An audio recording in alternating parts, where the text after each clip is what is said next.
you have 50k, you're in Kenya, and you need a new camera. Most likely it will make sense, probably, get an iPhone. Something like this refurbished iPhone 13. But what if I told you there's actually better? These two action cameras, the GoPro Hero 13 Black and the DJI Osmo Action 5 Pro. So now you have three options for the same 50k. Eyes here. I do not blame you for not knowing. So in short, get the DJI. Let me tell you why. Reason one is that the DJI will give you the best looking image professionally. Underline here. The DJI will destroy the others.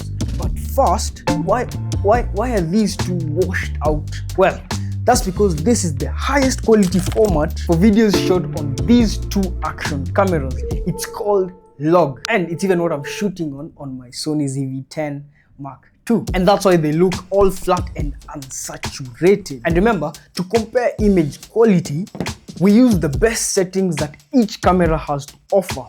With that said, here are the rules for the comparison. Now for all GoPro and DJI videos, unless stated otherwise, I have simply converted from log to normal and then slightly color corrected the footage. 2, there is no digital sharpening or denoising or any enhancements in camera. Everything is as raw as is possible. No fancy color grading, no fancy LUTs. All fair and square. And the last rule, in every similar shot, each camera was placed in the exact same position to premiere the least widest lens on each camera. Those are the rules. Nego, I totally okahaha. Straight off camera, the DJI's colors look a tiny bit over boosted, otherwise 100% good looking. And the GoPro's colors, they look a bit more realistic, maybe even a little undersaturated. I mean, look at that sky, these tools, and another sky completely washed, just like us. Now the iPhone's colors, I'd say, are the most balanced. So conversely, the iPhone should take the win in terms of colors, right? But it doesn't. Let me explain. Remember, we shot log on DJI and GoPro so that we could adjust and work the colors vile sisi tunataka, personalization. And right now, we have only converted from log to normal footage. So if I now take the chance to color grade the footage, chef's kiss. Lakini tu kusema ukweli, the iPhone's colors are pretty good, but just not 10-bit good. All in all, if you ask me, the DJI has the best colors, easily. Anyways, look at those leaves. Wait, not these. Notice how the leaves have texture. They are all smooth and natural on the DJI. Definitely not as over sharpened as on the iPhone and not as muddy as on the GoPro. But why is that? Well, if this is the GoPro's sensor, this is the iPhone sensor, and this is the DJI's sensor. It is nearly twice the size of the other sensors, and so it can capture more information comfortably. The iPhone cannot, so it has to rely on aggressive sharpening to recover details. A good example, that road. This is also the exact reason why vegetation on iPhone's normal videos looks terrible. Side note, but this is the exact reason that forced me away from my beloved iPhone XS and into the world of camera, specifically to my Sony ZV-10 Mark II, but we will get to that. For now, back to the leaves. You see, I'm shooting directly into the sun right now. Nonetheless, look at how the leaves are well exposed on the DJI and the GoPro. On the iPhone, some of them are borderline dark. Sasa, this is called dynamic range. The balance between the brightest and the darkest parts of an image so that everything is as viewable as is possible. Even in this dingy workshop, the DJI has the best balance. Different angle, same workshop, still best balance. I mean, you get the point. So professionally, tushajua that the DJI clearly produces the best image, and imagine it does all of this while having the widest lens. Do you really understand how difficult that is? Take this example.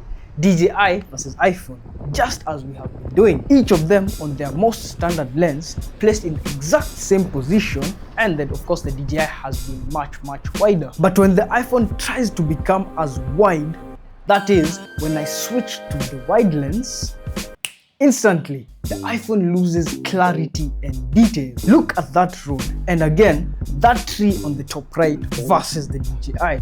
Hey manze. Okay, so let me admit, with regards to lenses, the GoPro is the widest, but just by the smallest of margin. But just look at that dried grass on the ground. Hey man, check it. DJI is king. And even if you decided to shoot normal video on the DJI and GoPro, as in no log, even though I do not understand why you do that, the DJI still wins.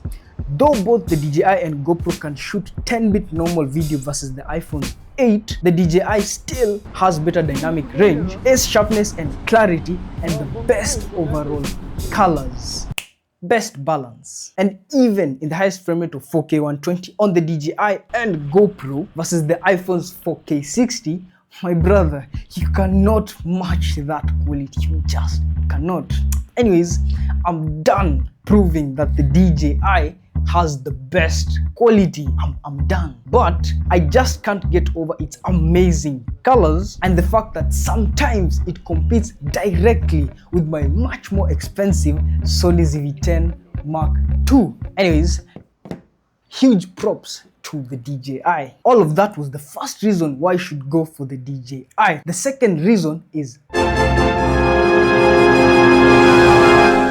okay, sure thing, the iPhone will give you the best image in low light. Hiyo hatukatai. In fact, let me switch to dark mode. Apple has really nailed down those nighttime algorithms, as you can see. The DJI comes at a close second and the GoPro haiko.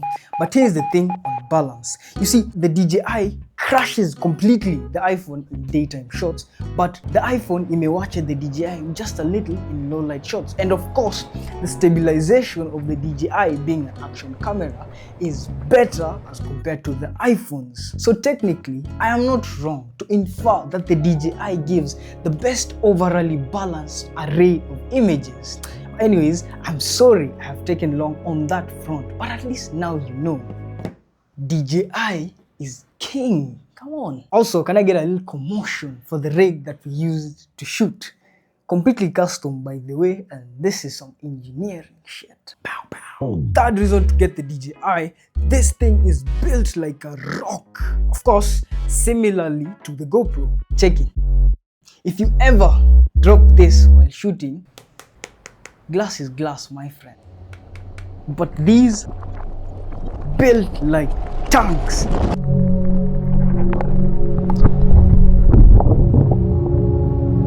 By the way, all these three are completely IP rated.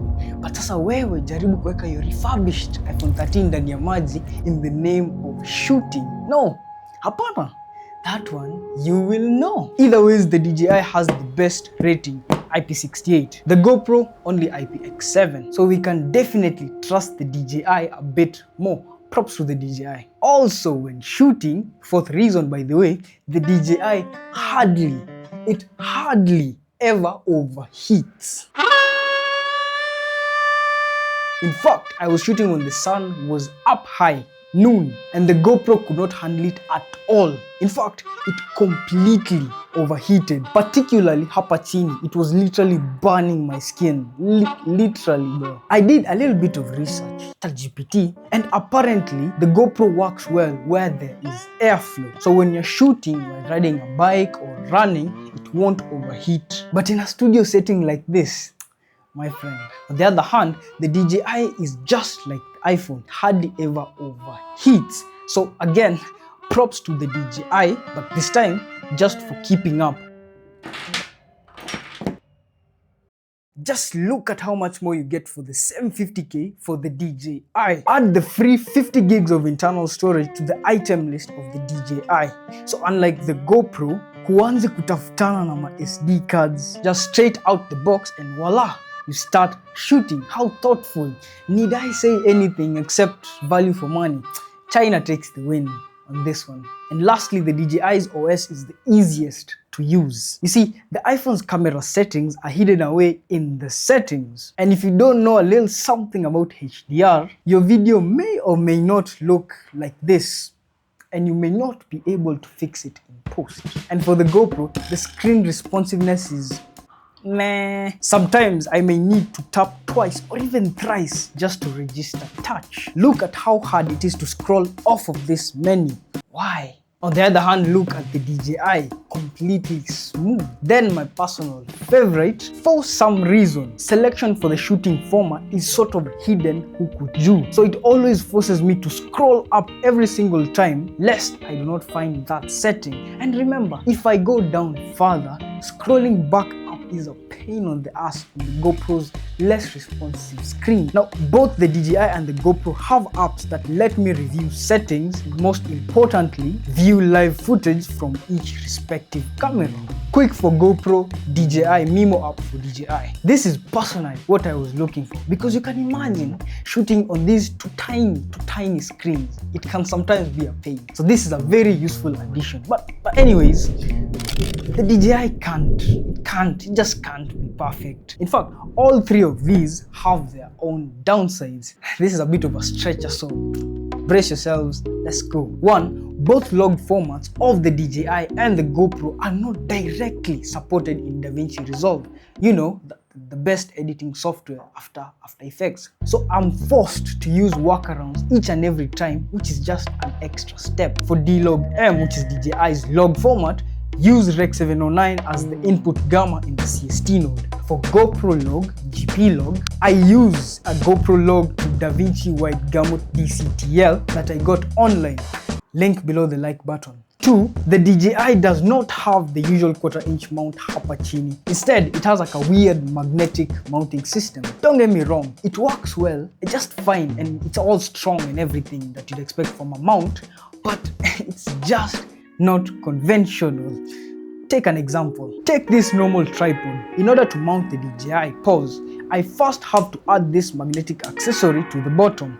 I then use this locking screw to fasten it onto the action grip, which then has a 1/4" mount hapo chini, so that I can now mount this whole thing onto the tripod. These are so many steps for what? Na sasa, if I go somewhere and I forget these accessories, I'm finished. It's like forgetting your lightning cable for iPhone, alafu wende ushago December. Yeah. 3. The GoPro's buttons are extremely hard to press. In fact, sometimes I have to use both hands in order to press it, even the DJI. Also, even after watching a YouTube tutorial on how to open the battery door, if you've eaten Indomie, guess what? You will not be able to open it. Itakushinda, even on the DJI. At least the battery doors are removable though. Trust me. Hii itaokoa wengi juu saa haitakuwa ikivunjika ovyo. But it's like both companies took the expression built like a tank and built these like literal assault warships. These things are airtight. I'm just trying to look out for the bodies and their nails. Also, nobody tells you this, but you require at least a fast V30 micro SD card to shoot high quality, high frame rate 10-bit footage from the GoPro. Now, we learned that the hard way. The first SD card that we bought while buying the GoPro for around 1500 shillings, the SD card of course, died after 2 weeks. The second one that we bought for 750 shillings thereabout online, which is a bit of a bargain as compared to the first one, was not fast enough. The camera rejected it completely. We could not use it to shoot anything. And the third and final one we bought, which we are currently using right now, is the V30 micro SD card, which we did not know was that expensive. 3,500 shillings. So that's just over 2,000 shillings completely wasted just for buying SD cards. That's tough, man. Really tough. But anyways, 5. The GoPro, the GoPro does not have a LUT conversion even in the app. Also, I've not really used the front screens. And then number 7 and counting, the iPhone 13's over sharpening. Look, this fight could have been much closer, because just take an example. Look at that road, which looks good, right? The colors are okay, but it is just too over sharpened. And actually, this can be fixed using Apple ProRes log. For instance, look at the grass on the iPhone 15 Pro Max's ProRes versus the iPhone 13's normal video. The glass is clearly not over sharpened on the 15. But sasa now that rafiki yetu hapa is completely stuck with the Rec 709, which is normal shooting, it just disqualifies itself, man. Still not done. Minus number 8, the GoPro just lacks details. The GoPro has a max resolution of 5.3K, but the iPhone and the DJI 4K. But if you look at the images, the GoPro holds the muddiest images. Okay, sawa, you can say that everything was shot with denoise and sharpening as low as is possible. But even if I were to put them on high, it just looks completely digital. But anyways, finally, accessories. Look, I hate the fact that with all 3 of these cameras, you are not yet there. You still need to buy some accessories hapa na pale, because even for instance, I bought the DJI, I don't have a mic. I'm assuming the 50K person doesn't have a dedicated microphone. But anyways, that's just how cameras work, unfortunately. But before tumalize, I just want you to know that I've been using the Adventure Combo version of the DJI. Huge shout out to its rugged case. I like it. So finally, my takeaway. So yes, we know that the iPhone is usually the go-to decision for most people in Kenya, but now, you know, the DJI produces the best image. In fact, better than both the iPhone and the GoPro, for that matter. And don't you dare, even for a second, let shooting in log be the reason at why you don't get the DJI ati inakushtua. No, in fact, if it makes you feel any better, personally, for 98-ish, 97-ish% of the shots I shot on the DJI, I used auto everything, auto white balance, auto exposure. As long as you can auto hapo, I used it. So I'm just trying to save you money. Get the DJI. The camera quality at 50K should not be this good. Huge shout out to Charlotte for the DJI, Jackson for the GoPro, and Celusity Phone Hub Kenya for the iPhone 13, which is on sale, by the way.